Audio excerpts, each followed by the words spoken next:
welcome very much Olaf Mueller. He is professor for philosophy of science at the Humboldt University in Berlin, and he will talk about pacifism defense. This is the title of a small article, a small book he published in Reclam. Here are given some links to the publication and also to the interview he gave on the in a radio station beginning of January this year. Olaf studied mathematics and philosophy in Göttingen and Los Angeles, and since 2023 he's a professor for philosophy of science at the Humboldt University. He also published a book which might be even more related to the topic we are professionally working on, Too Good to Be Wrong, on aesthetics in natural science. I think this might be a topic for one of the next further meetings, but today he will discuss and report on pacifism defense. Olaf, I'll stop sharing and then you can start with your talk. Yes. Please, Olaf. Yes, thank you very much. I just tried to arrange the screen such that I can see everybody, and I had your screen before, so I must just have a look. Gallery, I believe. Yes, okay. So thank you very much for the invitation to give this internet talk. I should first say that I've been working on pacifism during the last 30 years. And at the beginning of this evil war that the Russians lead against Ukraine, I've been quite often asked if I can still remain a pacifist. And I have to confess that it took me a couple of weeks to think it through. I was quite shaken in my convictions and had a lot of difficulties to stabilize my position. And then in the end, I thought the only way to find out if I really can be still a pacifist is by way of trying to write a short essay about it, or a book. It's a small book, 100 pages in German. And this was last summer that I tried this, and it was an experiment. So during the process of writing, I tried to see if it's still feasible what I had been talking about for 30 years. And I came to the conclusion, yes, it's not easy, and I'm not entirely sure about the position. So there's some doubts and there's some incoherence in my worldview, but it got stabilized in some sense, and I would like to share this with you. In a nutshell, the position is what one might call a pacifist pragmatism or pragmatist pacifism. And I'm not sure how much it is known outside academic philosophy that there's very strong, powerful, and deep philosophy of science that was coming under the heading of pragmatism 130 years ago in North America. People such as James and Peirce and so on formulated this, and I pretty much move in the framework that they have been providing to formulate this pacifism. And I believe that this is a kind of choice of a language which I did, and I would like to explain it in what's coming now. And maybe the first thing one should say is that when you're a pragmatist, you do not like to have eternal principles that you keep stick to no matter what comes. So you have to be reacting to realities, to new informations, also to shocking experiences, and maybe you have to adjust your position. So you should always be prepared to change your point of view. And this is, of course, quite different from the way quite many pacifists talk about, who have such an absolutist, rigorous picture that they say, no matter what happens, each participation in any warlike action is always wrong, full stop. that's a position that you can keep up by way of closing your eyes and closing your heart, and you don't have to bother about reality. But this effect makes it, on the one hand, stable, but on the other hand, also somehow not sensitive enough. And what I try to formulate now and have formulated during the last 30 years is a position that reacts to evil facts that we observe as human history unfolds. And now there is a kind of position of pacifism that isn't as principled as the one that I have characterized a second ago. And that's a position where you say, well, almost always warlike action is wrong. And then you add the reason for this. The reason is that the consequences of the warlike action is almost always much worse than the consequences of the opposite, the consequences of pacifist course of action. And one of the greatest pacifists of last century, to my understanding, is the greatest figure there, the logician and philosopher Bertrand Russell, that's the position he took. So he said, for example, with respect to the First World War, but also with respect to the Korea War, the Vietnam War, and so forth, he always reasoned, look, if we go the if we enter warlike action, we produce an enormous amount of evil and we risk a lot. And if we choose peaceable alternatives, we have better outcomes. The problem with such a position, sympathetic though as it may sound, is of course that we are quite rarely in the position of really knowing the consequences of our peaceable actions as compared to the warlike actions. So the power of prediction that's presupposed in order to get this off the ground is epistemologically not there. And if you are realistic enough to look into any prediction about any war of recent times, we must confess that it's super difficult to predict what will happen during the next couple of weeks. So remember the exit of the Western troops of Afghanistan. The experts were quite wrong in their predictions back then. Or remember how it had been predicted when we look back into the Kosovo War.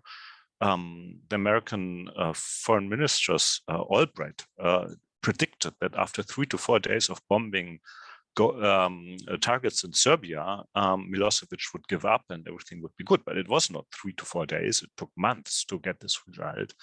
And the predictions of how much of the Serbian army was destroyed, could be destroyed during the bombings of Serbia, was also quite wrong, as we found out when we checked the results after a couple of months when our troops went on the grounds.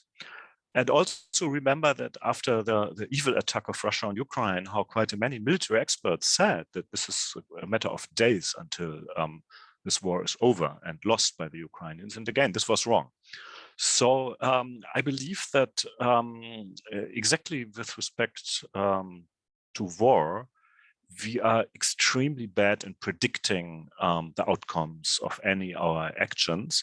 And this is so in the end, I believe, because war is a chaotic system. It's a super chaotic system where many different factors influence one another. So you have on the one hand, hierarchies that are entangled in the most complicated manner. Then you have, for example, the influence of the weather, which is very difficult to predict, and many more factors which are not to be known in any serious notion of knowledge. Now, if you have this, then it seems that you cannot quite go with this consequentialist picture that we have to choose the action which produces least evil, and this is most often the course of action that is not the warlike action, but something more peaceful. And given that, what this pragmatism that I favor tries to do here is to reflect a bit more on what we must invest into our looking into reality. So broadly speaking, the picture is that whenever we look at such complicated dynamics as the war is, the humans are involved in tough crises, and on one hand, you have you cannot watch into the processors easy enough into the decision procedures, let me say in Moscow or in Washington or wherever. So when you have such rather complicated states of affairs and events, maybe we have to invest a little more into the resources that we need in order to come up with a serious description of what's going on and what will be going on. And there comes a deep point here that the pragmatists observed in other fields of investigation, which is that this very old idea deriving, for example, from Hume, that we can always clearly disentangle, on the one hand, the objective value-free facts, and on the other hand, the evaluations, the morals, our worldview in some sense or other sense, which comes from us and is not dictated by the facts. So that was Hume's picture. Yes, we have a gap between on one hand objective value-free facts, and on the other hand we have something like evaluations, norms, and similar things. Now the pragmatists and also the neo-pragmatists of last century, such as Hilary Putnam or Quine and Morton White and people such as these, they emphasize that it is an illusion to think that we can disentangle the facts from the values the way Hume wanted it. And then what I want to offer here as a kind of reconstruction of pacifism is that the pacifists use certain values by way during their investigating the reality. So the pacifism doesn't come so much in a norm, just like saying, well, war is always wrong, or warlike action is always morally forbidden or something. That's not the point where the pacifism invests her thoughts, but rather already a little earlier in the moment at which we describe realities.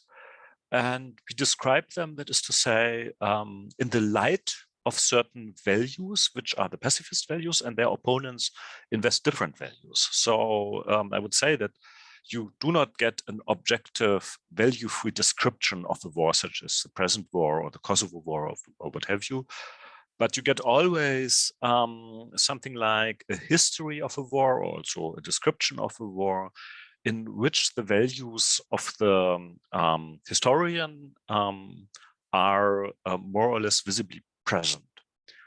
This is, I believe, quite an established fact in the philosophy of history writing, that when a historian wants to write the story of a war, he or she must always choose a narrative, as it is often called. And in this choice of the narration, this is not dictated by the facts, but it's a free choice of the author of this piece of history writing.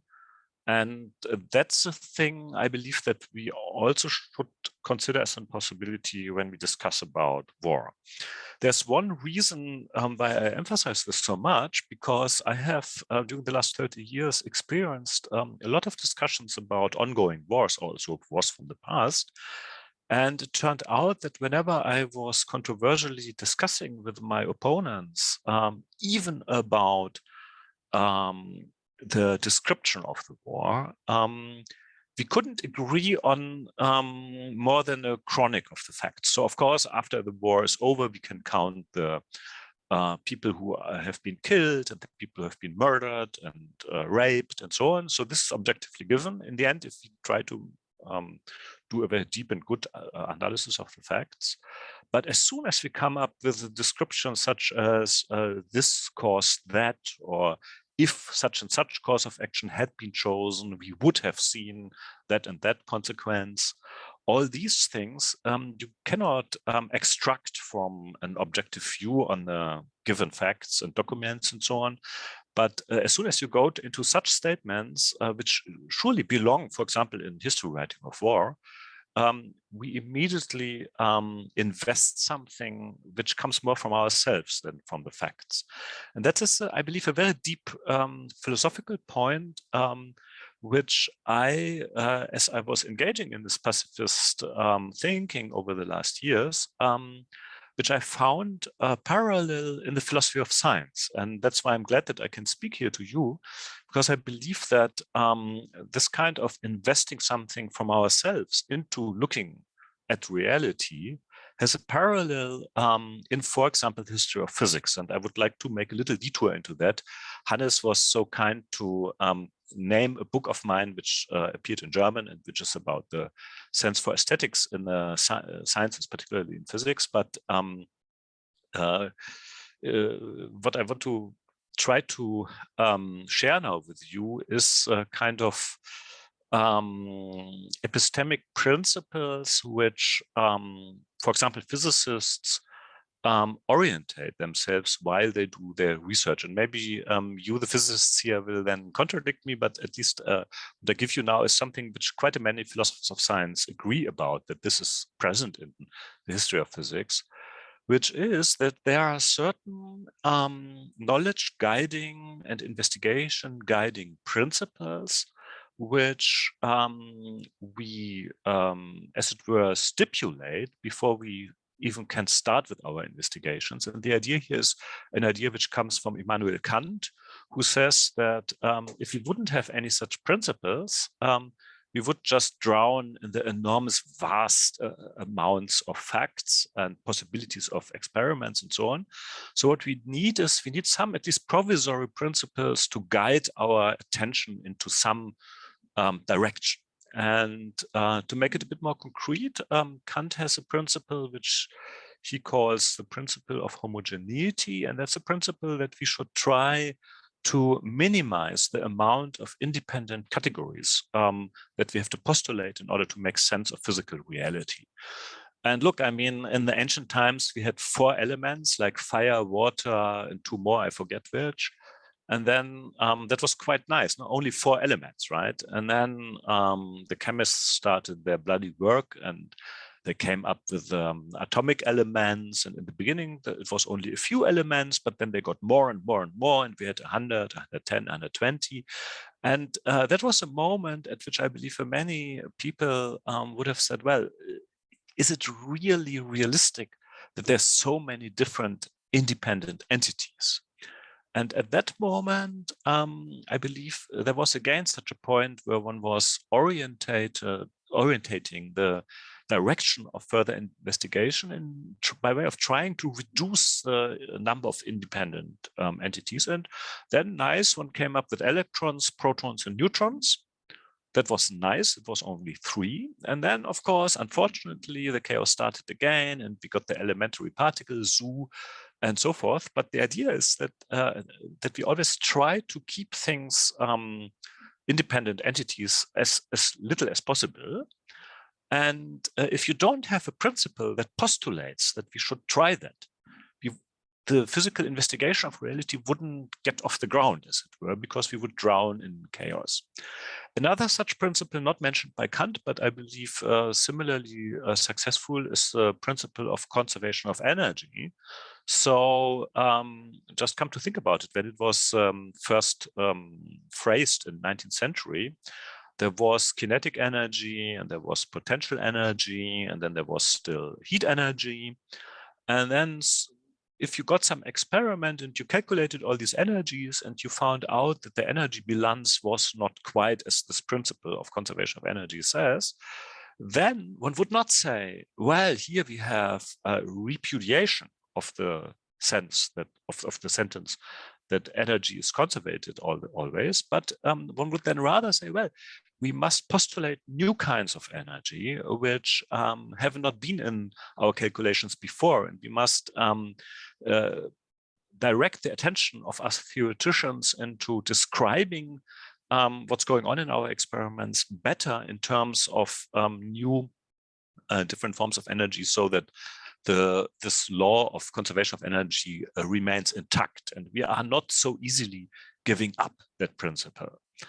So what we see here is that scientists postulate something, and it's not so clear that the empirical facts are strong enough to give an empirical repudiation, but rather it's up to the scientists to decide how long they stick to such a principle, And there is quite an endurance of sticking to such principles.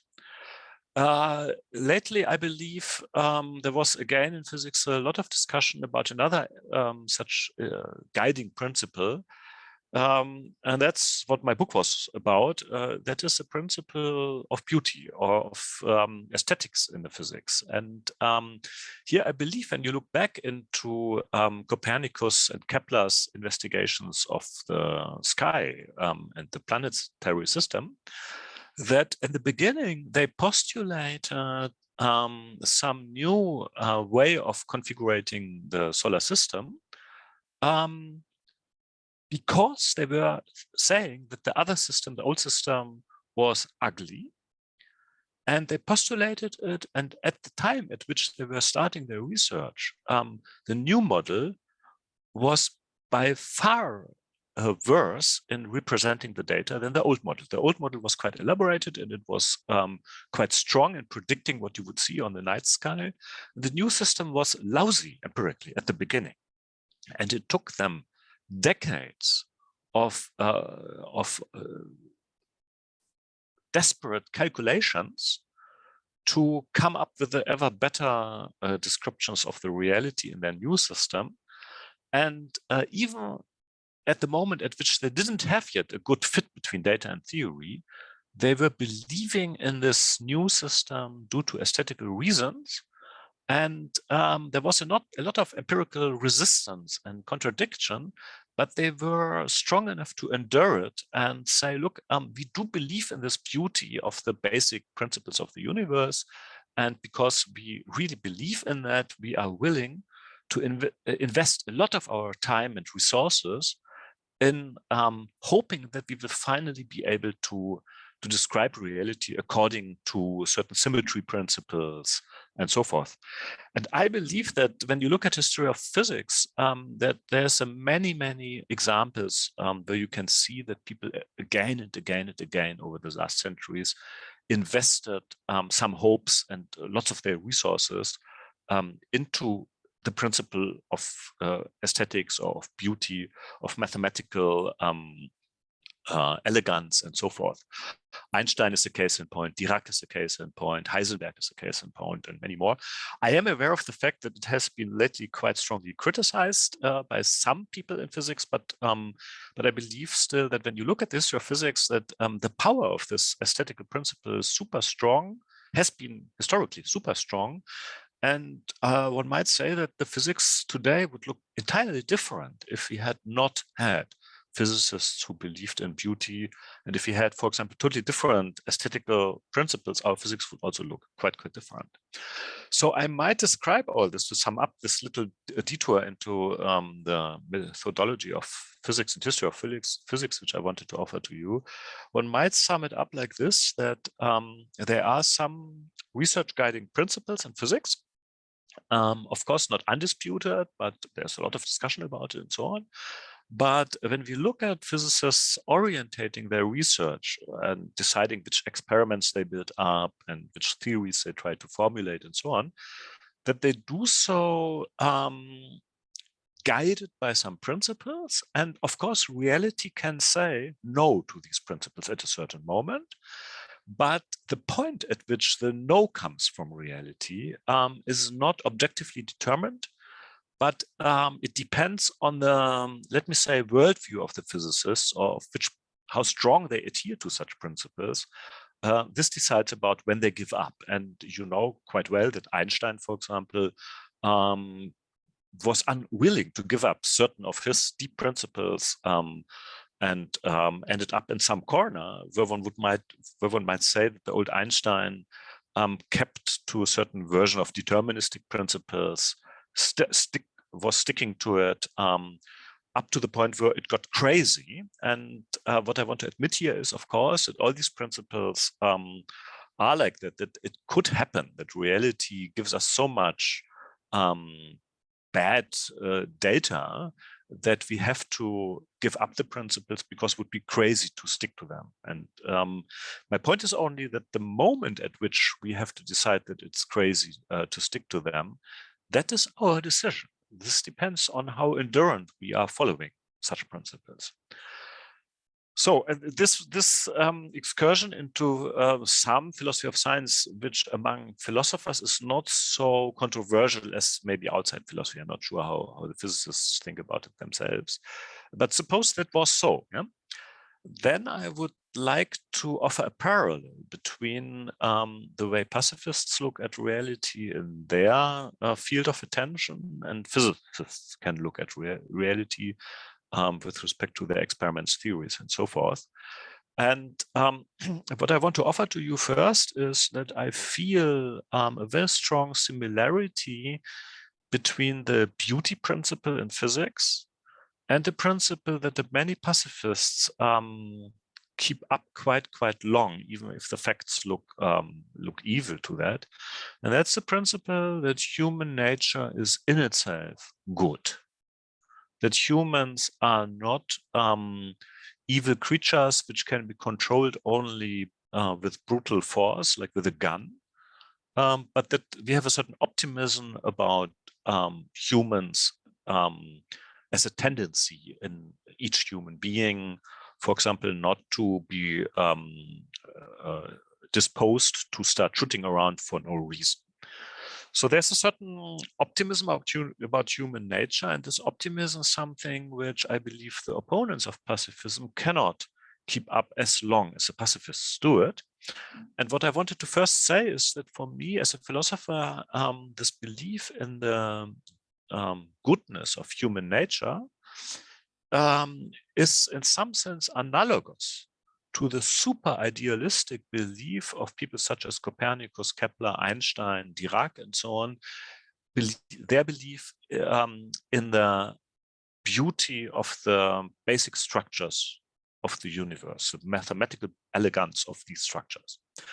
And in both cases, I believe there has to be some investment first to be made, and the physicists did this investing. They risked a lot. I mean, Copernicus was calculating and calculating for decades and had the feeling and the tough sense of failing all the time, but he wouldn't give up. He was quite endurant there.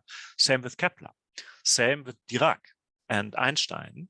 So what I want to say is that a certain idealistic belief in the goodness of the universe, the beauty of the universe is present there. And in physics, it has been tried and it has worked to quite a surprising degree.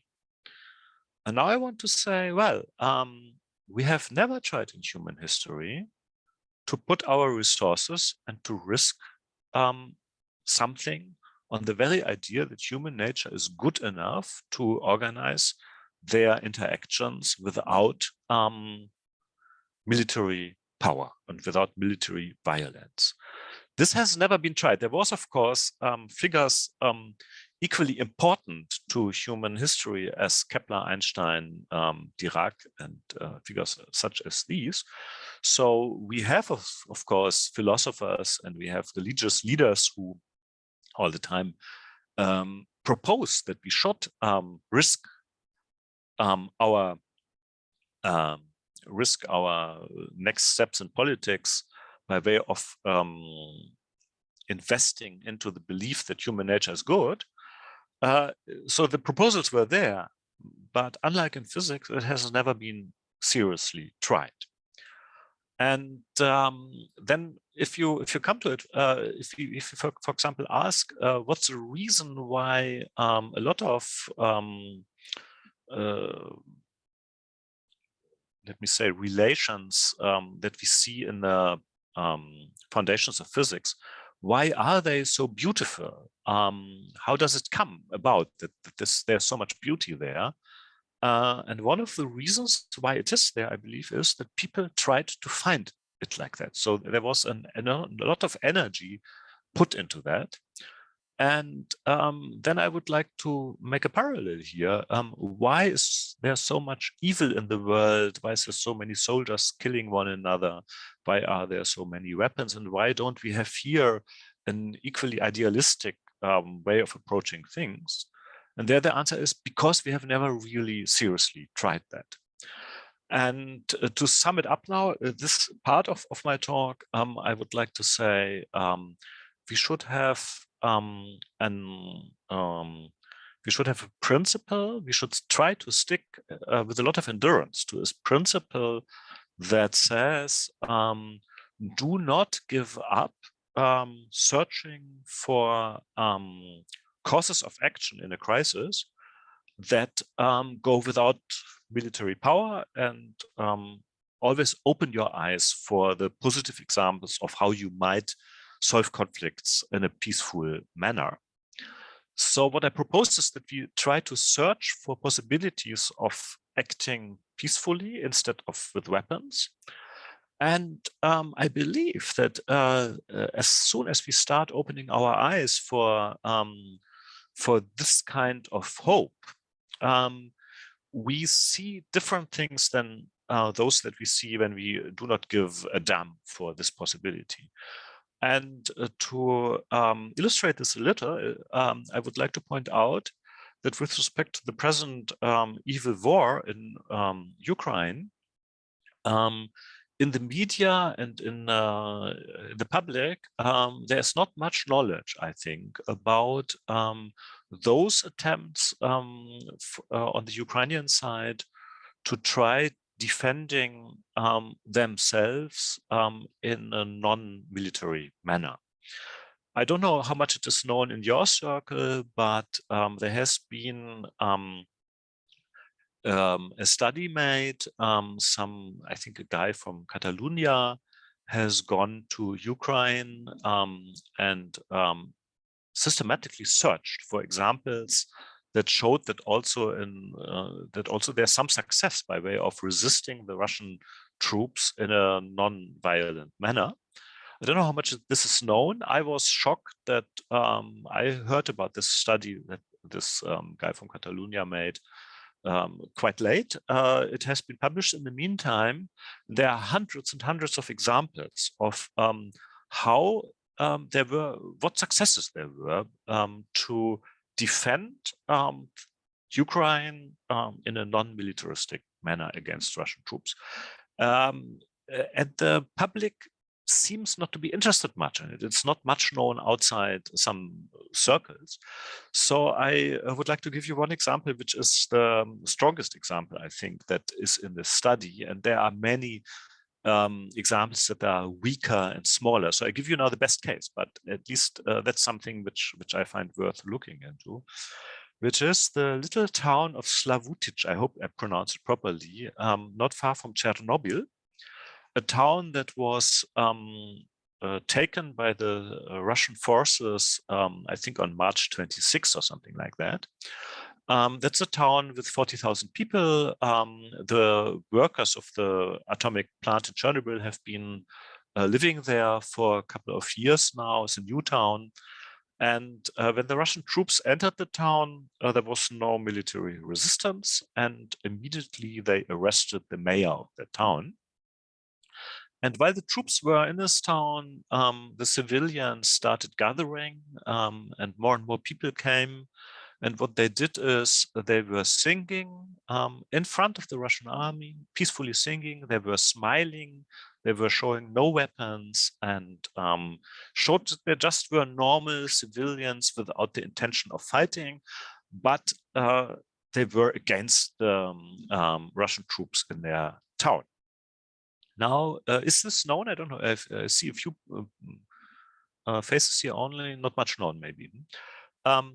Now, what happened then is that negotiations started. The Russian troops were firing some things into the air so that there was a lot of shocking noises, but the civilians on the Ukrainian side were not frightened away from this, but they continued singing, smiling, being civil, let's say. They started some negotiations between some leaders of the Russian side and some from the Ukrainian side. And the result of these negotiations was twofold. On one hand, the Russian side agreed on releasing the mayor, who could come back to his people. So he was not arrested any longer. And the Ukrainian side granted to the Russians, they promised, we don't have weapons here, we will not fight. And if you want to make sure that this is not going to happen, you are allowed to check if we have weapons here. So you can go into our houses and find if there's guns there, if there's ammunition here, and so on. So that was the result of the negotiations. And what's interesting is that participants of the demonstrations did say that one of the most surprising events during this demonstrations was that the Russian soldiers were deeply puzzled, even shocked, by way of seeing that there were just nice people in front of them, not fighting, just civilians. They were surprised, shocked, and nonplussed. They didn't know what to think about it. Now, what happened then is, a couple of days later, the Russian army left, and in this town, as far as I know, there were no casualties. So this is now one example of how it did work in March last year, at the end of March last year, how it did work to get them out and to get the conflict, the tensions released without military power. And my point is that if we do history writing over the last thousands of years, by way of always focusing on military successes, military battles and powers and so on, then we are not able to see what positive power is there in order to solve conflicts in a peaceful manner. This is a matter of where we direct our attention to. And as the physicists direct their attention to beautiful experiments and beautiful structures by way of doing their research, as much as they do this, and successfully so, I would propose that we look much more into these examples, but not only in order to describe history in such a, let me say, optimistic manner, but also in order, of course, to develop trainings of the successful ways of defending and preparing for such actions. So, of course, this in Slavutic, this was improvised. Yes, they did it ex nihilo. But just suppose that one plans such actions and that one builds the infrastructures that one needs for it, like hiding places. And if one organizes the social media in such a way beforehand that all these things, let me say, are not to be improvised when the enemy comes, but in a manner such that everybody knows what to do and how to coordinate and so on, then of course, this kind of action gets probably much stronger. And that's a hope that you have as a pacifist when you believe in the goodness of human nature. And this comes partly from the belief that even soldiers of a foreign army are human beings and are capable of being good. One must not be, says the pacifist, surprised that the soldiers of the enemy army start turning into monsters if they have experienced battles, attacks, counterattacks, suffering, losing comrades, and so on and so on. One must not be surprised that if they are starving, far away from home and so on, that they get brutalized. However, the idea is that you can influence how an enemy army acts by way of your not acting with military power, but by way of showing them a smile and surprising them so that they see that you are not the bad enemy who deserves being killed, but that you are just a normal human being. And the Bertrand Russell did say, I think quite convincingly, that average people do not just like shooting into civilians who do not defend themselves with weapons. This is just an ugly business, he said. This is not in human nature. Humans can be made to do such a thing, but they do it in the course of war. You can motivate people in acting like monsters, but they are not by themselves like that. So far, I have spoken only about a certain optimism in pacifism, optimism about human nature. And I would like to say there is no objective facts that dictate you if you are here an optimist and how far you go with your optimism. That is your choice. You can choose, and how far you go with your optimism shows your values.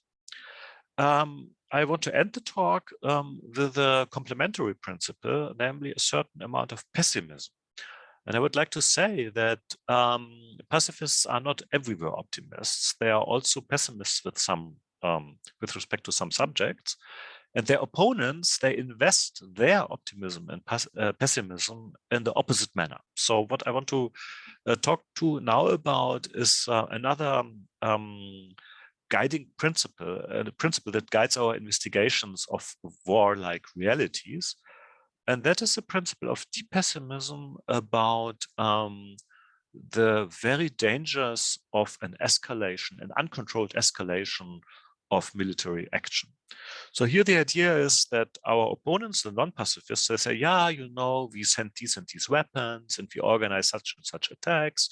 And don't worry, it's all under control. We can control these future events. Don't worry, there's tiny risks, of course, we admit that. But altogether, we are able to control what we're doing here. Now, the pessimism of the pacifists countering this kind of robust nerves of the war people, their pessimism, on one hand, comes from the epistemological considerations with which I started, namely, we do not know enough to predict war. And then the pacifist comes up with a frightened principle, with some fright or fear, an epistemological principle or heuristics of fear, one might call it, which is sharpen your attention for the dangers that the military escalation gets out of control, even up to the danger of an atomic war. So what pacifists do, I believe, much more than their opponents, is that they concentrate on the tiny, tiny, tiny indications that they see earlier than other people, that a certain military action might lead into apocalyptic atomic warfare, so much so that the whole Europe might be destroyed afterwards altogether. And their opponents, they are much more optimistic there. So again, we have a conflict of optimism and pessimism, but here the roles are switched. This time the pacifist is pessimistic in the very ability of controlling such military actions, and their opponents are optimistic. The pacifists would say they are naive in believing that they might control such things. And just to substantiate this a little, I would say that as a pacifist, I concentrate very much on trying to find out what's realistic, what could happen in the Russian decision-making circles at the moment at which the very existence of Russia seems to them undermined, right? Official military doctrine of the Russians does say this, that at the very moment at which Russia's existence is in danger, the atomic arsenal can be used. So that is part of their military doctrine. Of course, we do not know if they really mean to use it like that. It could be that this is bluff, right? It could be that they are just saying this to frighten us. But they do say it again and again and again. And as a pacifist, I would say, look, let's be careful. Let's be careful, because you do not know if they will do it like that or not, and at which point they feel that they have to do it. Of course, it would be super evil if they did it. This is obvious, and nobody disagrees about it. But at certain moments, they might be triggered into doing the worst. And we have to very carefully look into the very conditions which might trigger that. And here I would like to share with you some few things which I find super alarming. So on one hand, what I believe totally obvious is that since this evil attack of the Russian troops on Ukraine, the danger of an atomic war just by mistake, the probability of this just grew, and it grew quite strongly, because the nerves of everybody is, of course, much worse now. And since that moment, this probability, which was always low but not zero, has been growing. And I would say, suppose we had a choice now. Suppose we could choose a course of action such that the war is over in 2 weeks. And an alternative action is that the war lasts till 200 weeks, let's say. So 2 weeks versus 200 weeks. During this time at which this war is raging, the danger, the probability of an atomic war just by mistake is, I would say, it is little, but it is not zero. And if I have to choose between 200 weeks with that danger, increased probability as compared to 2 weeks, it's obvious that it's a safer course of action to try to shorten the time at which this danger is looming. Of course, we never get the probability down on zero as long as there are atomic weapons on the Earth. But during such a war, where a former superpower with atomic weapons is involved, is a quite a tough way of gambling with our continent, I would say. And this is a thing where pacifists stop earlier than their opponents. Another point is, and I don't know how much this is known, that the Russian opposition in exile, they discuss already what will happen after the war, and what can we make out of Russia. So how will we ever get into peaceful relationships with Russia? And there's quite a few people, and this is an increasing number of people, even Russians say that the only way of finding in the end some peace in Europe which is lasting, which is sustainable, the only way is by way of cutting Russia into pieces, so that this imperialistic, super large system, which is pushed together by way of brutal military power, of course, has to be put into its elements, and then it's not dangerous anymore. I must confess that I would love it very much if Russia was put into an enormous amount of independent pieces. I would feel much safer. However, if this is something which is the result of projected action of our reactions on this evil war in Ukraine, then I am frightened, because this is precisely the state of affairs for which the Russian military doctrine proposes to use atomic weapons in order to prevent it. I do not say that I can predict that this will happen. Maybe we are lucky. Maybe we are as lucky as we were when the Soviet Union collapsed. That was, after all, when we look back into it, it was a miracle, right? That it went comparatively peaceful, and there was no atomic apocalypse when the Soviet Union collapsed. Just remember when Reagan said we must really put so many weapons on the earth that the Russians have to give up, and they collapse. And indeed, they did collapse, and it was peaceful, and this was good luck. But what I want to emphasize is that we cannot predict that next time we will be equally lucky. This is gambling, what the other side tries to do. And the pacifist is somebody who's nervous here. He's pessimistic and says, well, the tiny indications of how a nuclear war might start are so alarming that it is just safer to not go in this direction. So what I have now is I have two guiding principles. The one is the optimism about human nature. Let us try to solve conflicts in a peaceful manner rather than with weapons. And this I compared to the principle of aesthetics and physics.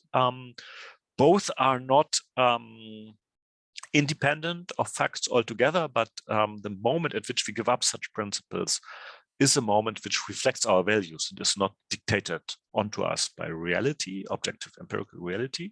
So that's one principle. And the other principle in the pacifist outlook is this pessimism about predicting and controlling wars. And when I take these two principles together, I would say this is what you get is a certain system of beliefs and convictions that is quite stable. Of course, it is not totally independent of reality.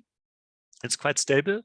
And I should like to finish by way of saying that the values which are implicit in this pacifist worldview, I cannot reason for these values in a knockdown argument. Yes? So this is my values, which I express now. I try to reconstruct my position so that one sees how this pacifism works. But that's not yet an argument. And my opponents might well say, well, we have different values, and our values show that we have better capabilities of controlling military events, and we have more pessimism about human nature. I cannot have any objective reason against it. But what I can say is that the values that are implicit in my system, my pacifist system, seem somehow more humanistic. They seem more sympathetic. They seem less less tough somehow, less angry or something like that. But that's maybe a statement which I can say only from inside. And when I look at the result of my considerations, I should like to say, objectively, there is a kind of put situation between the pacifists and their opponents, because both sides have to invest values into their looking at reality. But I do hope that the way I propose to look into reality is more attractive, and that's why I try to give talks such as this one in order to convince as many as possible people to agree that these values are respectable enough. They are not the values of dreamers. The other side can be accused to be dreamers as well when they say we can control and predict military actions. But be that as it may, the values which I try to put on the table are not, I would say, unattractive, but they seem to me rather convincing, although, as I say, I cannot offer a knockdown argument in favor of them. Thanks for your patience with my English muttering. Thank you very much, Olaf, for this very interesting talk. I think I learned quite a lot, and perhaps others did also. So thanks very much. I'm very happy that Yuri is around. He is from the Ukrainian pacifist movement, so it's just perfect for this topic and this presentation. The floor is now open for discussion. Is it okay that I keep on recording also the discussion, or is anybody opposing that? Then I switch it off. I don't see anybody opposing, so I'll leave the recording on. Yuri, you have put up your hand. I would like to thank presenter for very interesting account, because it is always great to hear how people are struggling between narratives of militarized culture, about narratives of the media wing of military-industrial complex, and a common sense, which is embedded in philosophy. Indeed, seeking and finding rational approach to evaluation of this unfortunate reality of endless wars, and indeed finding in common sense a cornerstone for a peaceful norm, not for apology of war, very usual in many ways in current militarized culture.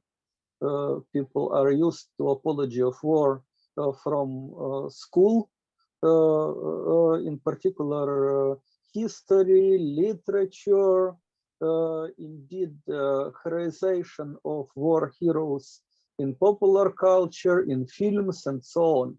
It is not easy thing to think more critically about the war, and philosophy, in particular philosophy of science. Science is all about critical thinking, about checking any premises by practice,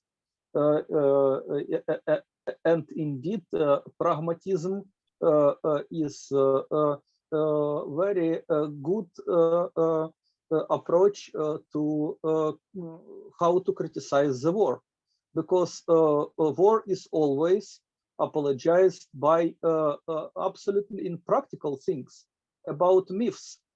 Image of enemy is always not realistic. Enemy is always portrayed as some sort of demonic creature with whom you can't negotiate, who can be only destroyed. Or, for example, ideas of sovereignty. From a pragmatic point of view, sovereignty is not about some sort of popular freedom and well-being, as people used to think. From pragmatic point of view, sovereignty is what the ends of idea of sovereignty. And the ends, the outcome of idea of sovereignty is big armies and a lot of unnecessary bloodshed. And talking about norms and reality, we should understand that norm is our vision how our reality should be organized better. Or at least talking, of course, there is difference between scientific and social norm.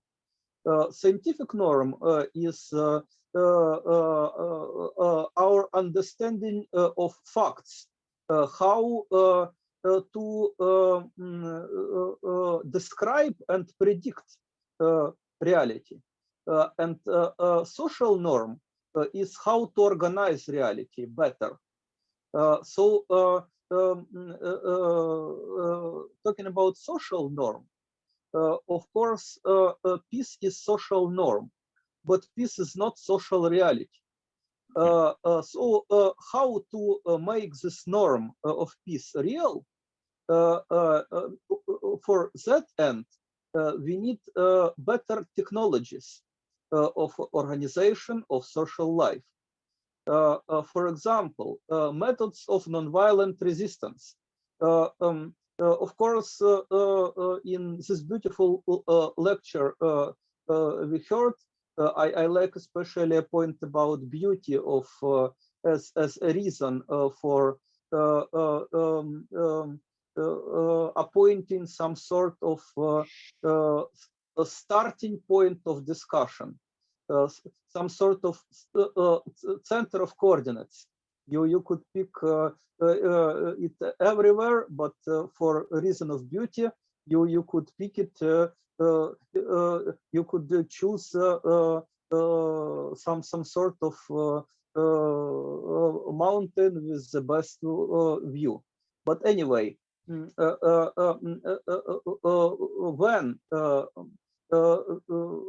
we are talking about methods of achieving peace, it is not if we lack of knowledge and lack of technologies. There are a lot of practical approaches how we can achieve justice without violence. Nonviolent movements of Mahatma Gandhi in India, which managed to overcome British occupation, minimizing risks of bloodshed. Or, for example, during the dissolution of former Yugoslavia, which was maintained together mostly by force of Yugoslavian army, there was only one Yugoslavian republic with very powerful peace movement. It was Slovenia. And among Yugoslavian wars, in Slovenia, the war for independence was shortest, 10 days, because peace movement prepared society, taught society nonviolent methods, taught society values of peace. And in result, Slovenia managed to adopt and comply with peace treaties. And this helped to achieve independence with minimum violence. There are technologies of nonviolent resistance, a lot of them, in the book of Jean Sharp, in War Resisters International textbook on nonviolent resistance. There is a textbook on unarmed civilian protection by Nonviolent Peace Force. And now, for example, I am proud to be a part of team which is preparing to employ these methods of unarmed civilian protection for ensuring safety of the Zaporizhzhia nuclear power plant. Also, there is amazing textbook, Global Security System Alternative to War, which is very complex and comprehensive explanation, like integral, systemic explanation of different aspects of nonviolent management and governance in political, economic, and other relations. So we have a lot of knowledge to not only have philosophical discussions about pacifism, but to make pacifism a scientific approach to indeed knowledge-based organization of better society, non-violent society. Thank again to presenter for philosophical basis, and I am sure that philosophical basis is not a place where we can just stop. We can go further, and we can and must develop scientific pacifism. Thank you. Thank you very much. Any comments from your side, Olaf? No, I couldn't agree more with what you said. Okay. And Okay. Obviously, I underemphasize the knowledge already existing. As a philosopher, I would be maybe a bit careful to really speak of knowledge. I would say it's maybe a little weaker than that, but there's an enormous amount of indications that give hope. And if we search for them, we have a chance to build up a more peaceful world. That I think that's, yeah, I agree completely. That's why I don't say more now. Okay, perfect. Michael, you have put up your hand. Well, Did not. I somehow I have mixed feelings about this thing. So I believe in the right to have active resistance and resistance movement. And this can go, well, at some point one has to be pretty clear. So there are, let's say, if there's a psychopath going around, I mean, what do you do with a psychopath? There is sometimes where you can talk with him, and this is not very useful usually. So there in such cases, I think there is where active resistance is sort of required. Now then one can argue now what the current situation is, but let's say if we come to historical examples, so when the white people invaded North America, for example, and they exterminated one Indian tribe after the other, and it didn't matter if they were peaceful or not. It was just a brutal extinction action, and one can compare this with the psychopath behavior. So to some extent, those who resisted actively, I believe, had some chance to survive. And this is a very, very difficult situation now in times when we have nuclear weapons. So what you do with the psychopath who is kind of has nuclear weapon in his hand. So I have no good answer, but I think that to some extent, I mean, all what we need to think about is, well, how to avoid nuclear war, an all-out nuclear war, which will answer the question which I wrote down in the chat, if humans are an error of evolution. I have no answer for this, but there are certain indications that actually it's a very short time of evolution history of our planet that humans are around and this will be around. So, but my question is about psychopaths. So how to deal with psychopaths? And this can be even countries, can be psychopath-like. And there's a difference to, let's say, with the British perhaps, which were killing people in India. So the British, maybe not all British were psychopaths back then. So there was possibility to react. But other invasions where you can compare with psychopaths. So it's a very tricky situation for me. I have no good answer to it. Okay, I mean, what I would like to point out is that this pragmatist pacifism admits the very possibility that there's no other way than fighting. And the two, to my understanding, strongest pacifists of the last century were Bertrand Russell and Albert Einstein, and both of them kept up with their pacifism all life long.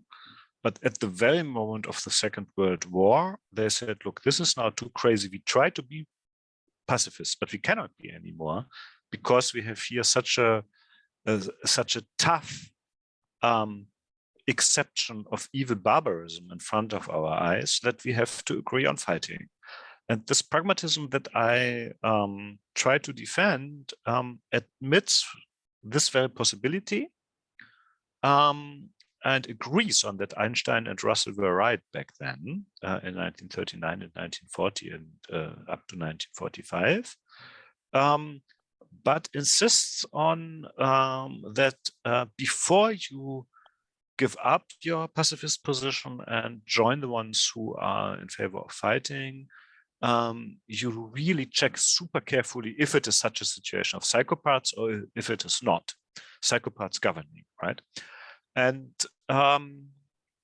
so I agree that there's this possibility. And on the one hand, I would like to point out that, of course, the indications of the evil system in Russia that we see now are shocking, and it causes us sleepless nights and so on, but it is far away from what was going on in Nazi Germany from 1933 on. So so this dimension at which Russell and Einstein said, okay, we have to join fighting, is at present not visible there. So we should really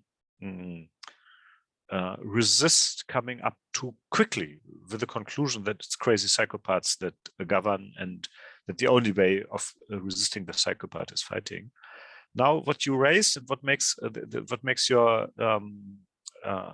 position very strong, of course, is what do we do if you have a psychopath with atomic weapons, right? What then? The good thing is, I would say that the Russian government, maybe in public and in TV, they start speculating about how they bomb London with atomic rockets and so forth. But it looks to me that they, so far, they seem to limit the usage of atomic missiles to the very point at which the existence of Russia is in danger. I think that is, they communicated quite rationally. I mean, not that I like it, I'm against such a policy, but I believe that's there. And so I would say, if the psychopath or not, if that is explicitly communicated, I would quite strongly try to avoid to getting at such a point at which they might think that the danger of the existence of Russia is there. And at that point, up to that point, I, of course, cannot act as free as I would like to do it otherwise. So even if they start acting psychopathically, at that moment, our situation is very, very bad. And I have no answer either. But I would say at present, we are not yet dealing with a psychopath. We do not, I mean, he's, of course, an evil man and a bad dictator and so forth. But to be compared to Stalin, for example, or to Hitler, many more things would have to come. And that's why I say we can still go with the pacifist ideas here, but we should be prepared all the time that we might fail, as much as the physicists must be prepared for the moment at which the very idea of symmetry doesn't help anymore in research, right? That can happen. But we shouldn't give up our belief in peaceable ways of solving conflicts too early. We should resist longer than the non-pacifists. That's my proposal. But indeed, as soon as there are atomic weapons in the game, the discussion gets tragic, right? That's why one should, of course, try to do everything we can do to ban these weapons from the surface of the earth. Yes, we must get rid of them. This is, in the long run, this is not a stable situation somehow, right? Okay. Then Michael Düran. Yes, I have also some mixed feelings. First of all, I like your talk very much. The comparison with physics, I also find is very interesting. I really also believe that the beauty in physics is a driving point to understand nature, and it's somehow essential and fits to our brain that we work this way, and this was very successful. And in a similar way, I think the belief in a good human nature and a peaceful living together is in the same way a very important value for humanity, and it's a very constructive ansatz, and this is what has to be distributed in the world. So in this respect, I can completely agree with your point of view. But on the other hand, and this was also said, it's not a 100% principle of nature. Yeah, it's part of human culture, and it works for most of us, but not for everyone. We had the examples now. If you look at the childhood of Putin, you will also be a bit worried, I think. But even worse are the complex structures of politics and society, and the high abilities of nuclear bombs. Without nuclear bombs, we would not have this war now, because Putin would not have dared to do anything like that. So this pacifism concept can also be destructive in a way, in the following way. I was always thinking how, for example, the Holocaust could happen. Yeah, there have been 6 million European Jews be murdered. And how can you murder so many people who were basically pacifistic in a way? There was not much fight from their point of view. And I think the reason why it was able to happen is because all these Jews, like all the people at that time, or most of the people at that time, believed that the human nature at some point is still good. Yeah, all these thousands of people which were carried to Auschwitz, for example, they could have easily stopped the train, and a lot of them could have escaped but they were afraid to do it because they were threatened. But if they would have known that they will have to die in a few days, they would have reacted differently, and they would have fighted each of them. And this could not have happened at this scale. So the belief in the human nature and the goodness of people in this point was destructive in a way for them. And the same can happen also today, that if we believe that we have to limit our force against the aggression, it could also be going into the wrong way. Yeah. So I have very mixed feelings, and the situation today is different than in World War II, because we have climate change, and climate change will be a threat to the whole planet. And it means that there will be people in hunger and people having nothing to drink. And this is coming, and this is coming for sure in the next 30 years. And also Putin knows that there will be a destabilization of all the societies on our planet. And the question is, who is moving into which direction to prevent the worst for their own population? So I strongly believe that climate change implicitly has a lot to do with the war in Ukraine, especially as Ukraine is feeding the world and has been a very rich and powerful area. So in this sense, we are all doomed anyway because of climate change. We also know, and I completely agree, that an atomic war by accident or by misunderstandings is becoming more likely. And then the question is how to react. Yeah, there's also the time limit. Yeah, because we can't go on like that for the next 30 years, even because of climate change. Yep. And the effects of droughts and hunger. So the situation is really at an edge at the moment, and I think it's very difficult to say this or that is known or is right or wrong. Yeah, I mean, this pessimism is unfortunately pretty much with me as well, so we don't disagree much here. I would like to point out one tiny thing about the extinction of 6 million Jews and 3 million Polish people extra to the Polish Jews that were murdered back then. And I think you are right that there is a point at which it is dangerous to believe in the goodness of human nature. And if you see indications of such monstrosities forthcoming, you had better stop this belief, in brackets, as much as a physicist, you at a certain moment cannot invest all your hopes on some symmetries, for example, right? So it's a parallel here that these guiding principles remain always feasible.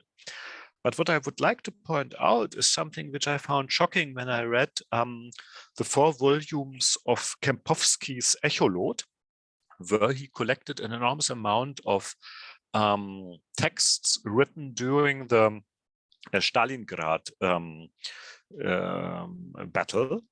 And this is organized that each day you have some entries during the few weeks which this Echolot is covering.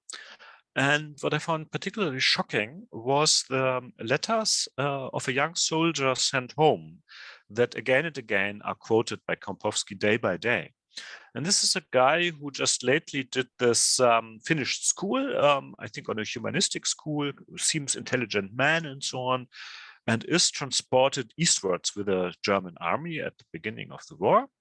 And now we are a couple of years later. And he complains, of course, about the evil situation in which they are put and how uncomfortable it is to travel on these trains eastwards, and there is cold and so on and so on. So all this is a normal guy who reacts to being put into a war situation and complains rightly. But he doesn't come to the point where he starts criticizing this war, because he believes that Germany is defending herself, right? tough because he was far east. I mean, he was outside the German territory already, but he still believed this is necessary for defending. And then something shocking comes a little later still, which is that he ends up in some battles and loses comrades and gets super angry. And then he says, let me say, the letters that were before this, what I quote now from memory, were something that one can understand. If one is in the same situation, is forced to go eastwards in the army, not many people dare to do desertion, yes, but most people would then just listen to what they are ordered to and just do it, right? So this is not that I want to excuse it, but this is, I believe, not surprising. And then the the tougher and uglier the war gets for him, the more he is affected by the resistance from the military opponent, the more he freaks out. And at a certain moment, he comes with a proposal. I believe it was so that a few of his comrades had been killed because they had been killed by mines. And then he says, well, I think as these mines are put by the Soviets here, we should somehow do something about it. And the best way I can see is that we bring the Jewish people here and they go first. And then the mines get off and then we can proceed further east. So what I want to say is a totally normal guy, of course, brought up in a different school system than we have now, but still sort of normal, gets brutalized in such an evil manner that he is willing to sacrifice Jewish people only in order to move eastwards further and to defend Germany. Of course, crazy, yes. But what I want to point out is this brutalization happened in the course of a war. And now what I think that what we all don't know, but what it is worthwhile reflecting about is, would it have been possible to organize a mass murdering of 6 million Jewish people and still 3 million more Polish people and so on and so on? Would it have been possible to organize this in peacetime? Will you find enough people doing this? And there, I must tell you, I am not sure. So what I want to say is that although I agree on Russell's and Einstein's claim that at that moment one had to fight, right? Here I agree after all. Still, I would say I'm not so sure what would have happened if there had been no war in Europe. Is it possible to organize, will you get enough people to organize a mass murdering system on a part of the population in totally normal times? And as I say, I'm not sure. I am worried about the brutalization of people in the course of war. Then I'm not surprised that people turn into monsters, but I'm not sure if it would be always like that. But this is a little hope, because the way history went is so awful and evil and barbaric that, in fact, I better shut up about it. Thank you. Then I think Uta was. This is totally right what you say. The war carries brutality in itself, like a cloud carries rain in itself. People change during war times, and very honest people can turn into monsters. And this is also a reason to stop war. You did refer to Kant. I would also like to refer to Kant, but in a much more simple way. The categorical imperative tells me that I don't want to have my father, my brother, my husband, my son being slaughtered in a war. So it is impossible that I look quietly while other people are forced to send their relatives to war or go to war themselves. To think peaceful means to stand for negotiations and for treaties that are being made out of these negotiations between politicians, that are kept and controlled by neutral states that are able to control them in the right way. This is very important. And I think we should not forget that we don't have skin in the game.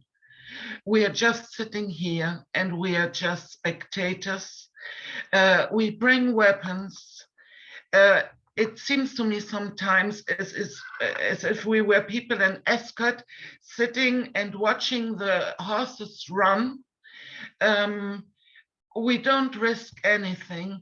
And this is a very big problem why we should really think about, would we like to have people of our family be fighting in this war? And I think we would not.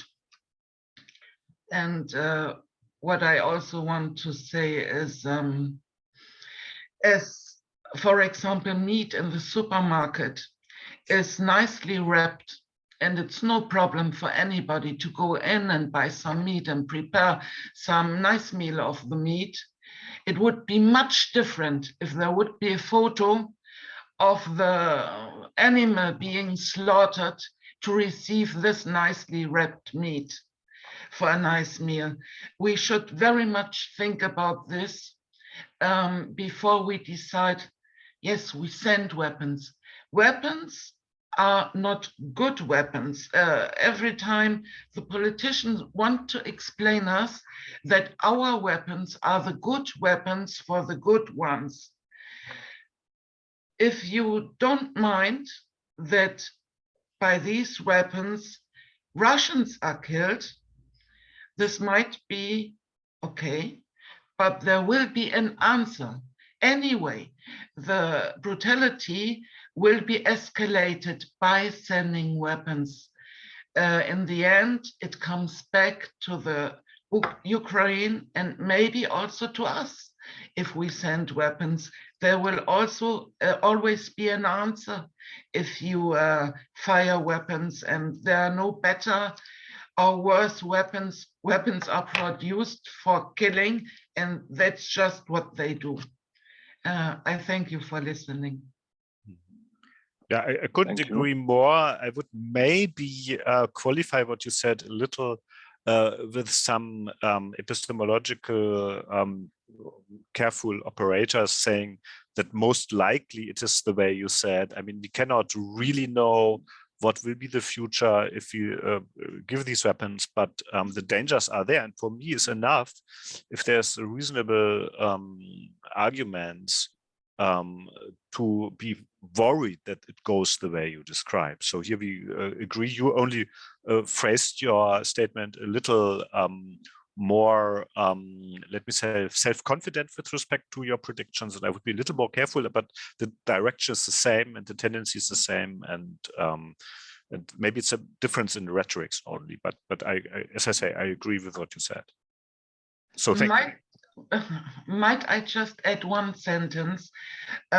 We are also escalating in violence in our way we speak, in our language. Yeah.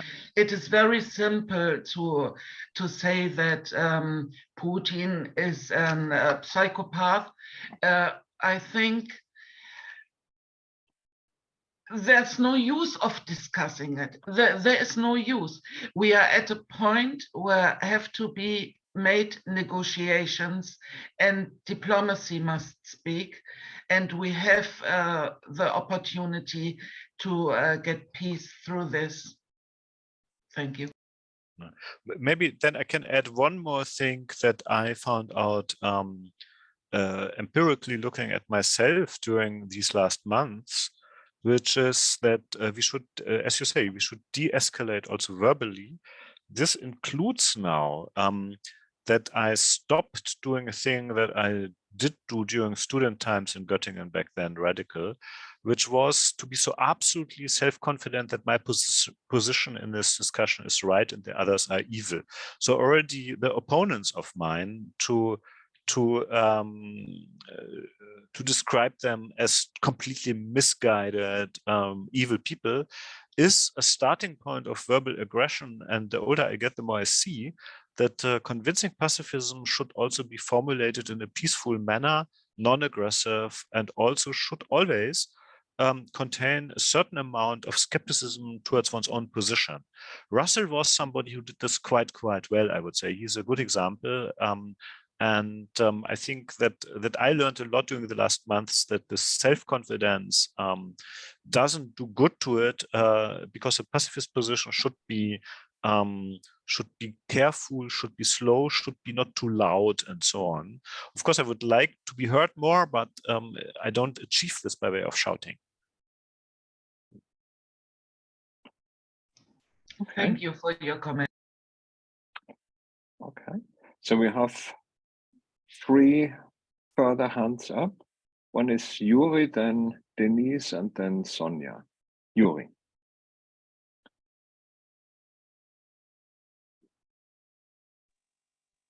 Of course, it is very wise to be a pacifist in expression of pacifist views. Self-control and search for reconciliatory approach, even in a discussion of people who advocate war and violence in response of violence, which is counterproductive, can be helpful sometimes not, but anyway, it is a good point. What I must say, I can't agree with the idea that Second World War was justified.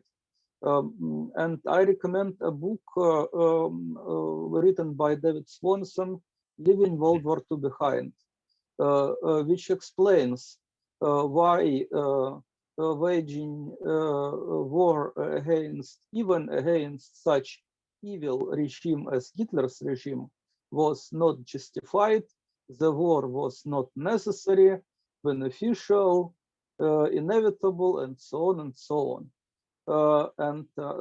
This book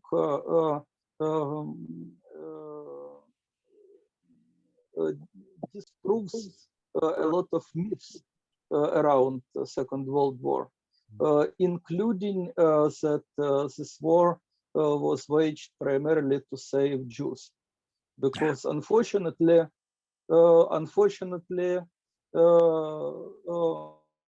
if this was a point before Second World War, a lot of states could just allow free movement of people from Germany. And there were international conferences. There were a lot of refusals to do such things, including, by the way, even Einstein initially was not allowed to go to United States. So I like to argue from pragmatic point of view, because pragmatism, according to classical formula, is idea that any idea, any moral maxima, any theoretical maxima is what its practical ends are. And what practical ends are in Einstein's temporary inconsistency, and indeed Russell's temporary inconsistency in their pacifism. Einstein participated in development of atomic bomb to combat Nazi, because at that point he believed this war is justified. What is practical result of this idea of justified war? It is totally unaccountable war crime, tragedy of Hiroshima and Nagasaki. Currently we are living in the world where all life on our planet is all the time in danger because of possible risk of nuclear escalation, just because we believe that war is necessary, weapons are necessary, as much as more powerful weapons are necessary to defend ourselves, and therefore we collected enough weapons to destroy all life on the planet. It is ultimate and totally absurd and tragic result, practical end of idea that war sometimes is justified. Of course, it is not. So at that time of World War II, Mahatma Gandhi proposed another idea of nonviolent resistance to Nazi as alternative for waging war. And this idea was ignored. And since Einstein and Bertrand Russell were prominent and very active members of society, and of course they were dependent on their social environment, I think their temporary inconsistency is related to maintaining their status in society. Because if they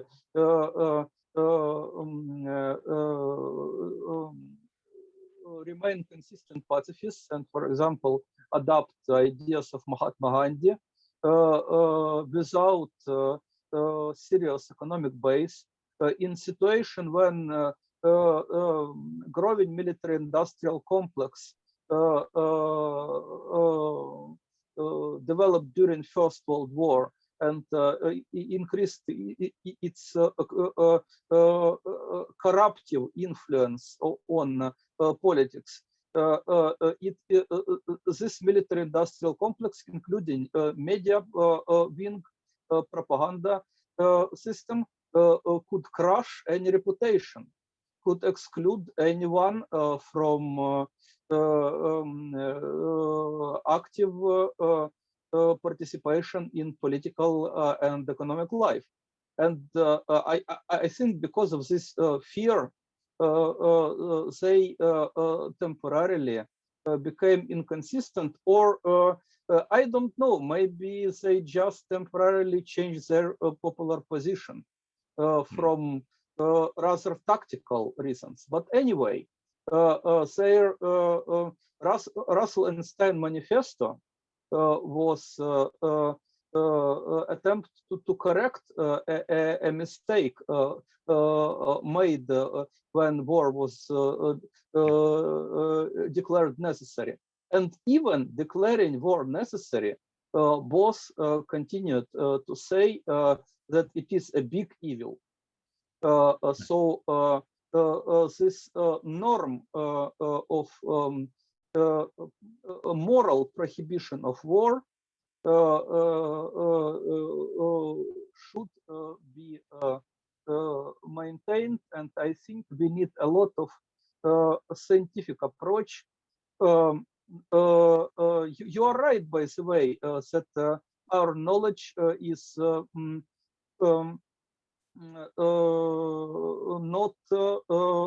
final. No knowledge is not final. And because of absence of proper financing, proper social and economic support of peace research and peace education, are a lot of knowledge collected and published remain not implemented, not actualized, and not developed further. Peace research is developing more slowly than some, for example, sociological research related to development of propaganda of war, unfortunately. Because the scientific knowledge also can be misused to create weapons and to organize horrible crimes. to change this situation, we need development of peace movement. And I think that our dedication to pacifism, some people have this dedication on religious level. They just believe that our sacred duty is not kill. Some people have philosophical dedication, like Kantian principle, categorical imperative, indeed, as it was invoked.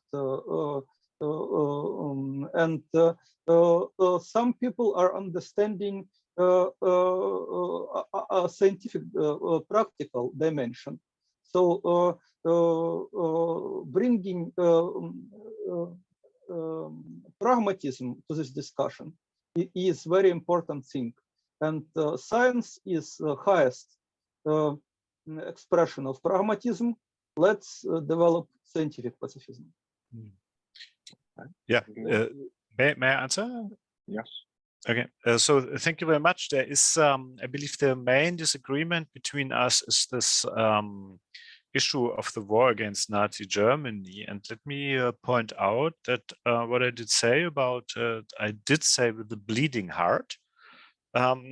It's not easy for a pacifist to admit this very exception, but it makes a big difference if one says this as a German or as somebody else. And I believe it's a deep, deep consensus on values in the German society to say that that's the one exception. Of course, one can discuss about it. And the quotation which I gave from this echolot guy, the soldier sent to the front, was one way of trying to express also my misgivings about describing this war as a justified exception from the pacifist ban of all war.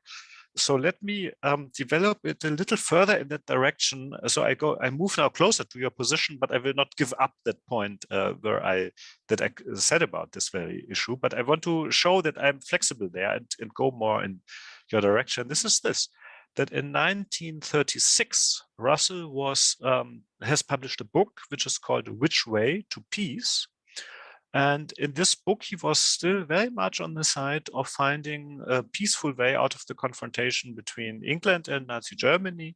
He proposed that the British should throw away their weapons, should give up their colonies. That was quite progressive, I should say. And then did say, compared England and Denmark. Denmark was more or less defenseless, and England had all these weapons, and Russell was frightened and worried about the war with airplanes. And he did say we can predict quite surely that if the British don't give up their army, that in the next war, London will be bombed and Copenhagen will not be bombed. And so the Danish, although they are defenseless, are safer than we are. That was a true prediction. It turned out like that. So he had a point.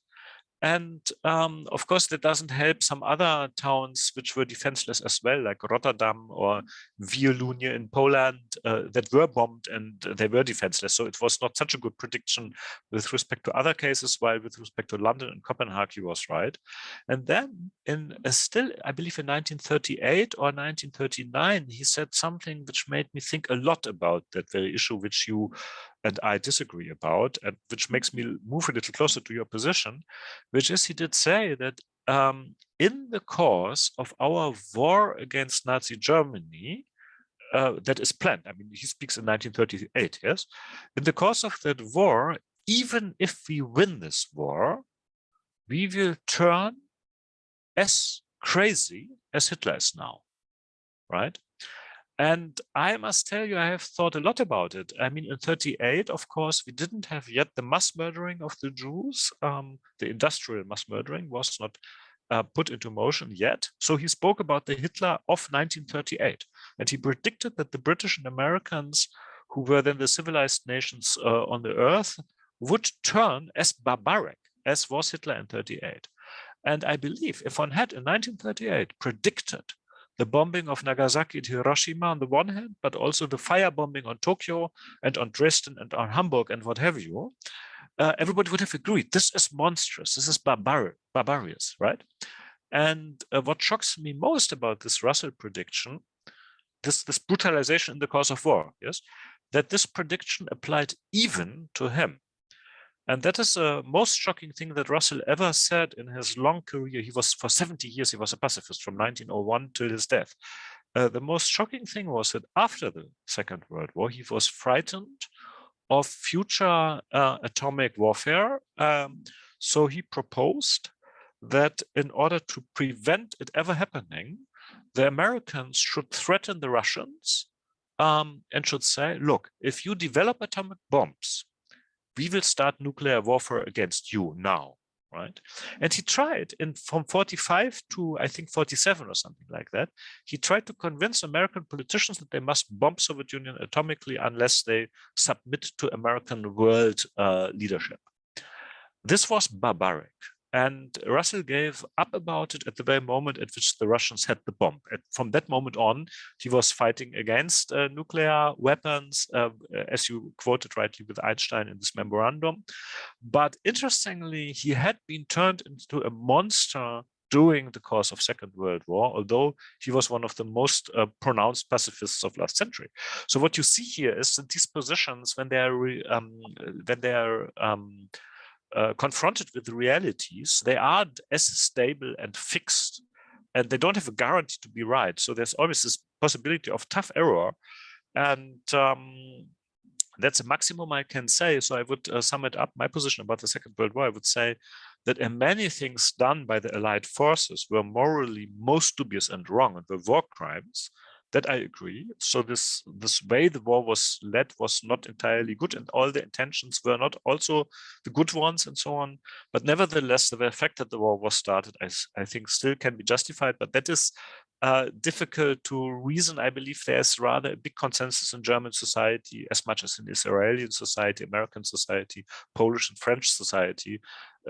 Most people have this value that there is a point that this war was right. But I do agree that one must discuss about it, and we are not agreeing here completely, but we are not as far asunder as one might have thought. So thanks for this intervention. It makes me think again about this one exception which I see, but I believe it's not, this cannot be clarified determinately, but that there's, I think, a lot of flexible things to be said and thought through about it. And the many things you said were right, but at some of your points, I was then shocked. And so we can agree to disagree about some tiny aspect here.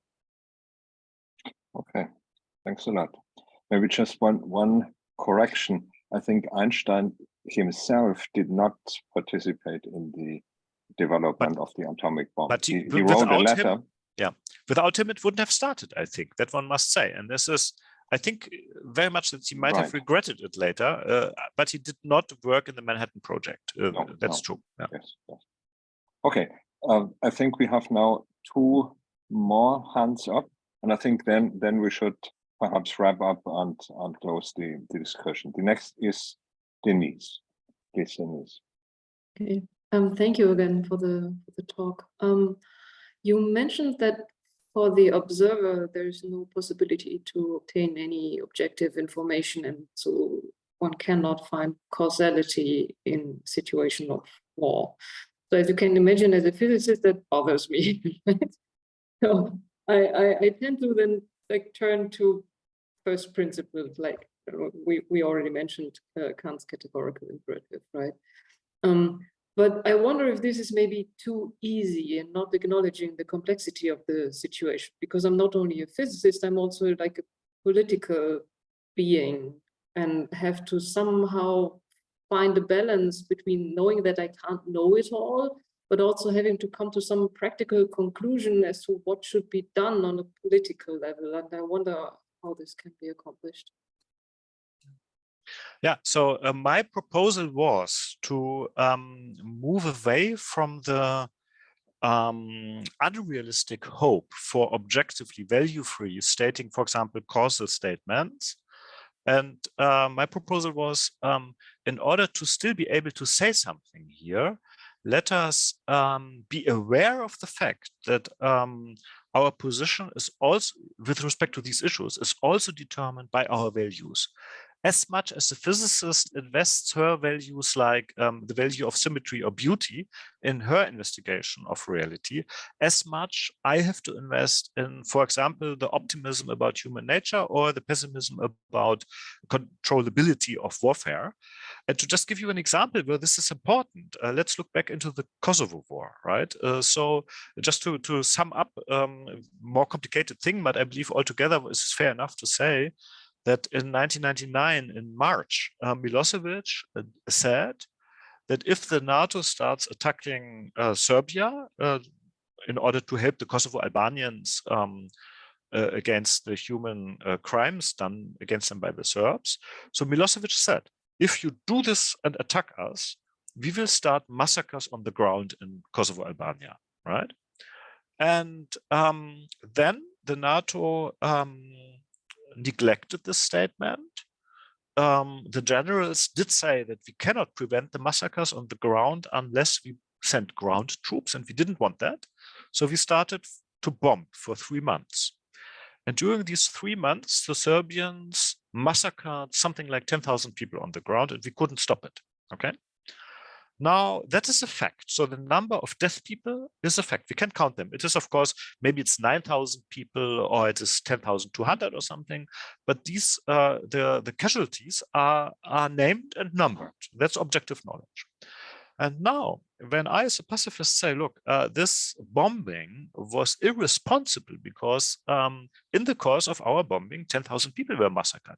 Of course, not massacred by us, but by the Serbs, but we couldn't stop it. We elicited it, right? At the very moment at which I say we elicited it, I make a causal statement.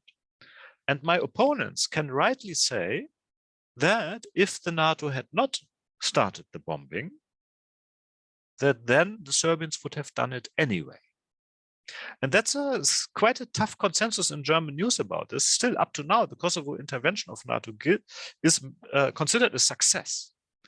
But this success is grounded on the assumption that if we had not bombed, they would have massacred anyway. And that is a thing we cannot know objectively. But what we can do now, we can invest our values. So I, for example, would say, well, why should I assume that the Serbian soldiers are willing just simply to massacre people in a peaceful situation in which they are not attacked? Why should they do it in such a short time? This is against my understanding of human nature. Of course, there might be a few psychopaths, but that's not with 2 or 3 psychopaths, you cannot organize that. So this is, at this point, I invest my values, and the other side comes up with a different sort of value system. Let me call it the sheriff value system. The sheriff value system is a system where you say, well, the humans are any moment prepared to do the worst. And the only way of stopping it is to put a gun at them and say, stop this, otherwise I'll shoot you. That is, let me say, a law and order value system, sheriff value system.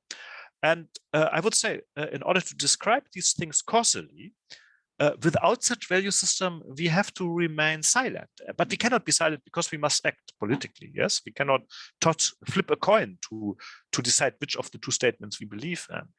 And then I would say, let us be honest to ourselves, and let us see that we do not have value-free descriptions of causality, but that our values inform our causal claims. And then the choice is which of the value systems you want to have. And this is as much as a choice which I would pose to the physicists.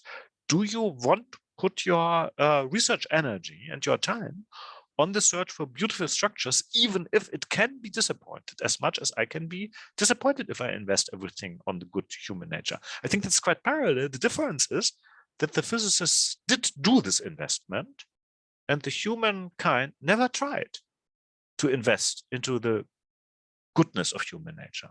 And I think it is a high time to start it. Well, thank you. That was helpful. Thanks. Sonja. Right. I find it very difficult to say something, and against my hurting stomach, I do.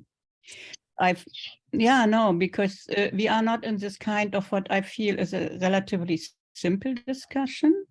We are in a very difficult environment of months of media hammering a certain view on what is going on. And to say something about it when you disagree is already quite an effort. And normally I avoid that because it brings much pain. Yeah. So what I want to say right now is, I have forgotten the last name, so I simply say Olaf. I apologize because we don't know each other, right? I really found parts of both your talk and in the discussion not very pacifistic. I found it not even peaceful. You use very often, in particular, the word evil, which for me has lots of very negative connotations. Let's remember the George W. Bush declaration of the rogue states and the evil of the Middle East. So this is right. This is a highly politicized term, which then immediately makes me shrink back and say, what I'm doing here, right? So I find it very difficult to call whatever the system is, and I immediately say I don't know enough about indeed what's going on in Russia to call it evil. Yeah, you did not call the Kosovo War evil, but you call, every time you talk about the Russian war, you call it evil. That makes me uneasy, right? And I really don't like that.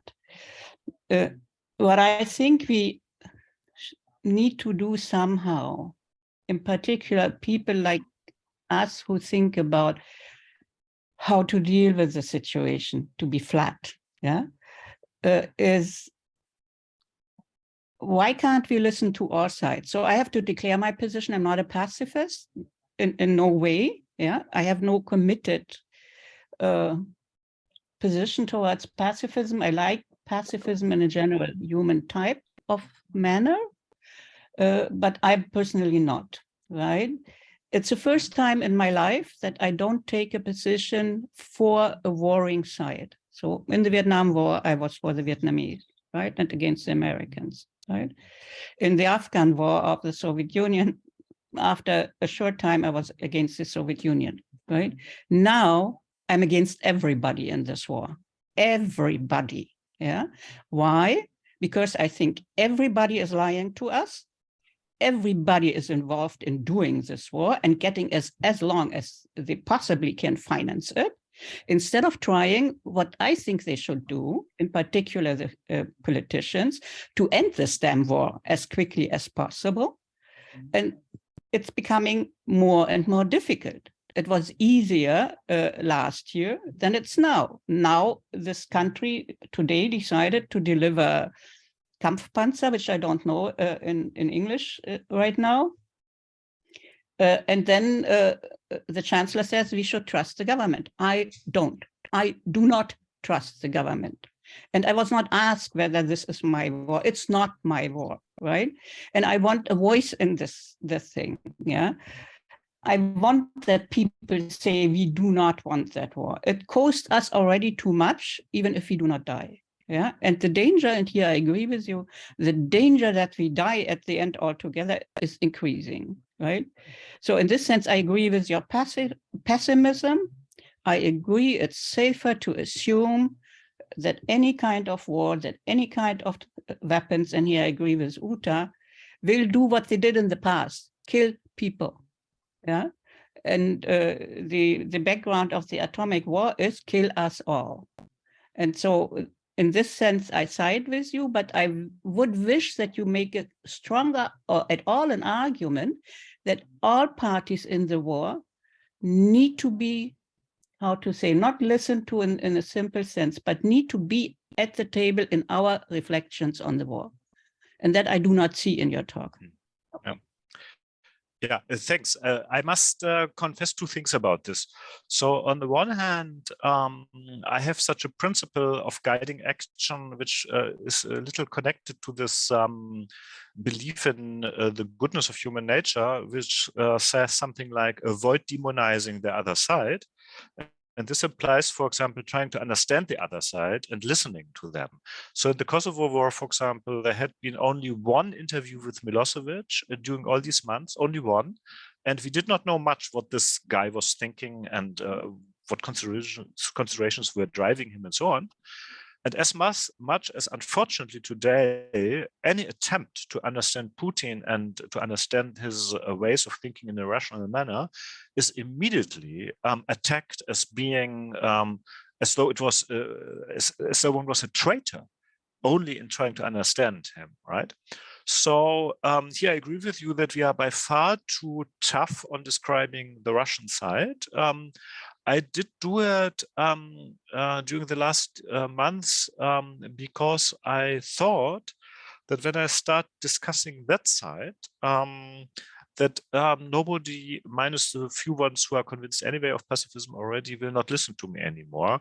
And so it's like a gambit to my opponent that I speak this in this rather tough way against the Russian side. And there's one thing which I believe I can say in favor of defending that, which is ages ago, I wrote a book about moral observation. And the idea is that some moral things, we can just see that they are wrong. We don't have to need background information. We don't need something to know something about the history of the case and so on. We just see that what's going on is just evil, right?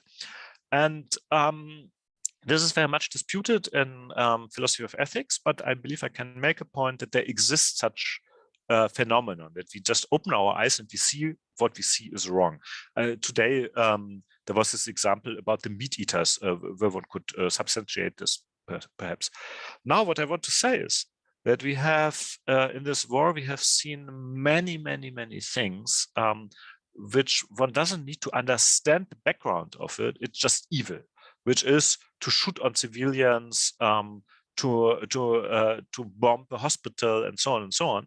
So there's enough shocking things going on now, which I do not have to think much. They're just evil. And the word evil here refers, in fact, to war actions. And as a pacifist, it's easy to say that war actions, warlike actions are evil. And I must confess that I do say that our intervention in Kosovo, this war, was evil. Our Afghanistan intervention was evil, and so forth. And unlike you, I haven't been on any sides in these earlier wars. I wasn't on the Afghanistan side in the Soviet intervention, and I wasn't on the Vietnamese side. I was always against all these fighters. And you reached this point now with respect to the present war. And maybe it doesn't make sense to ask who is more guilty of all this. It's evil what's going on there. And you are absolutely right that we must demand on both sides that they should start fighting and stop talking. And I'm afraid that the political decisions lately made about our tanks being transported to the war territory is producing the opposite. There will be still less reason for the people to talk instead of fighting, and that is mistaken on our side, and there I think we agree. And I should also say that if I had the choice, let me say in 2018, if I would prefer to live in Russia or in Ukraine, I would probably, with all the reservations one must have had, maybe I would have chosen Ukraine, because what we hear from Russia is really not so good. So I prefer one side over the other. But as both sides are fighting, and as I, as a pacifist, am opposing to fight, it's clear that it implies that I see the mistake on both sides. Even if one side is so clearly wrong, that's, I think most people agree on that, the other side is also wrong. And I could conclude this by way of saying that even if you are attacked, there is no moral carte blanche that you can and should defend yourself at any cost.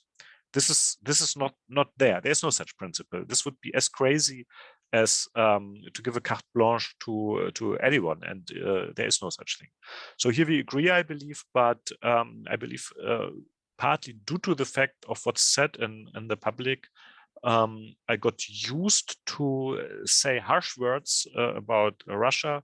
Maybe too harsh, maybe one should limit this a little, but I'm afraid that if one starts working on that part of the discussion side, the people will tell you that you are just not worth listening to.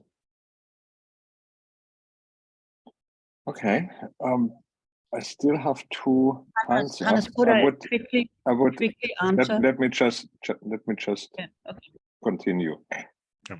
I would ask both to just make a very short statement that we can close the meeting and not start a long discussion. So Sonja, But short statement too. Yeah, I just wanted to say I was not for the Afghans. I was against the Soviet Union. That's a difference. And, Okay. the second thing, as a historian, I always need background information. Otherwise, I misled. Yeah. But to see that somebody kills civilians just like that, I don't need that this is wrong. I don't need background information. Just one sees that. And I think that many attempts of understanding the reasons why Putin is sort of justified in being against the NATO coming ever closer to their territory and so on.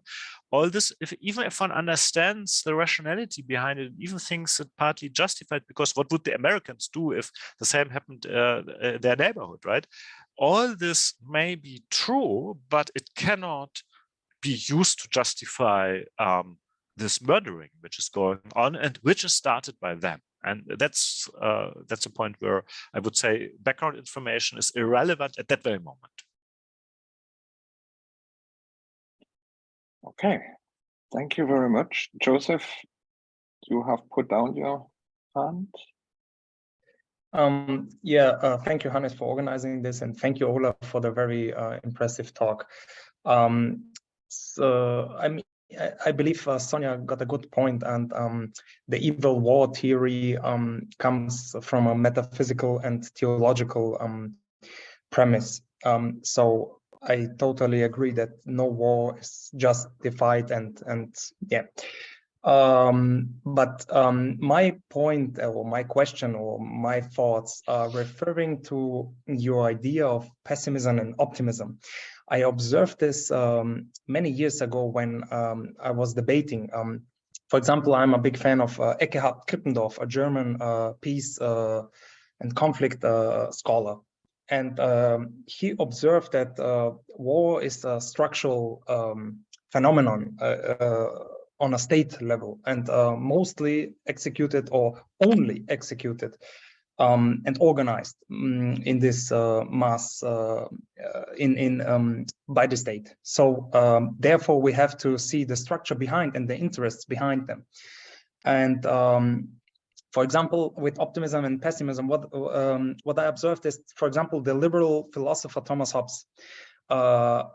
He is an etatist, and in this tradition, many etatists believe that we should give up our power, or mostly and partly our self-determination, in order to feed the Leviathan, in order to create a state who can save us, protect us. It's a paternalistic way of thinking. So we are, and correct me if I'm wrong, but we are in this narrative, caught up in this narrative. A state should protect us. The NATO should protect us. Putin should protect us, no matter who the actor is. Yeah, I believe that here some optimism is in the premise that, okay, the state is a good thing, and the state elite and statesmen are there to protect us. But how is it justified? How can a handful of people be more moral or ethical or whatever, political informed or academic informed or whatever, scientific informed than the whole population? And how are they represented, and what legitimizes them to take power and to initiate wars? That's my observation. So me as an anarchist, who is now the pessimist? Who is now you see my point. So I'm a pessimist against the state. I'm a pessimist against hierarchy, against social inequality. In this sense, I'm a pessimist. But I'm an optimist in the way that I believe that if power is given to everybody and minimized, and hierarchy is minimized, then there is of course no need for war and structural violence. Let me put it in this way. Yeah. Thank you for listening.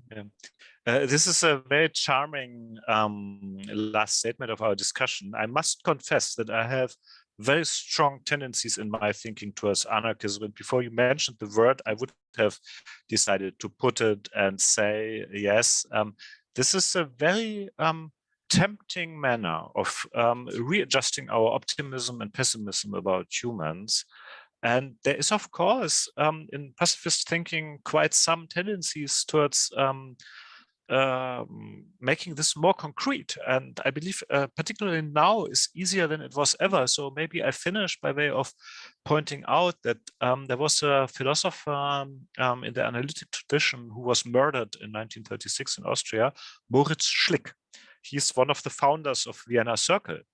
And he wrote a text in which he proposed that we should get away from the very idea that we need the state to be connected to territories. And he says that on one and the same territory, different groups can just form, let me say, some social interaction rules and can have their schools, can have their own taxes and so on.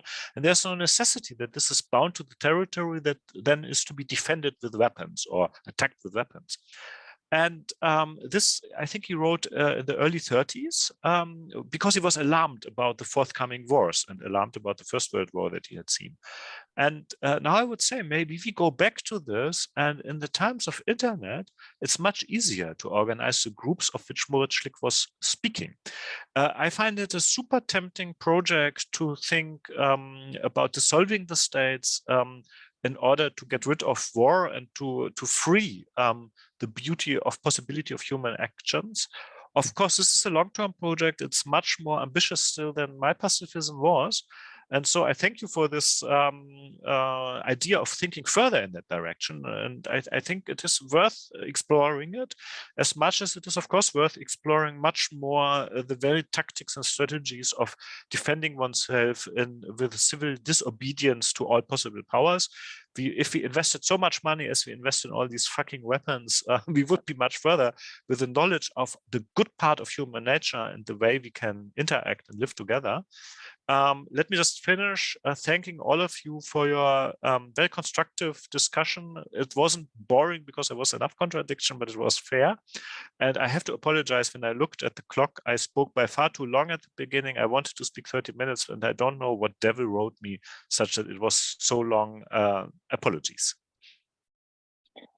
Thank you very much. This was a very nice closing word. I think we all enjoyed very much the presentation and the discussion. It was super informative, and I think for me, at least, I learned quite a lot. So thanks very much for being here tonight, and thank you all for discussing and your thoughts and joining this meeting. Thanks very much, and have a nice and good evening and peaceful evening. Thanks a lot. Bye-bye. Thank you. Goodbye.